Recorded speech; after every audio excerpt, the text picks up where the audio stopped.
In today's Unsolved Mystery, it surrounds this man's disappearance from Reading. 21-year-old Lesner Cardenas went missing after being involved in a car crash last May.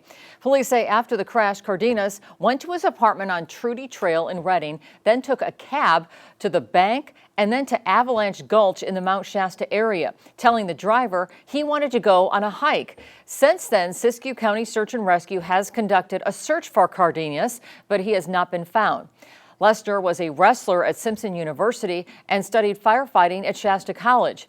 I spoke to Brian Kinsey, whose son was good friends with Lesner. Kinsey said Lesner was on a student visa from Honduras. He said Lesner was very naive and he may have run because he was confused or may have thought he was in trouble after the crash, fearing that he would be deported. The strange thing about it is you just got in a wreck.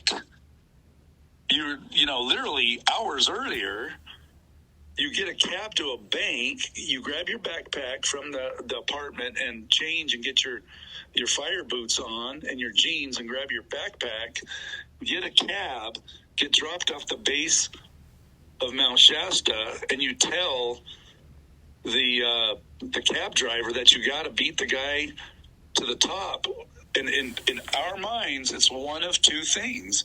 He was either running scared, thinking that, this is, if he gets caught, he's getting exported or going to an El Salvadorian prison or something because, of all the press or whatever. Or he had a traumatic brain injury and couldn't think right.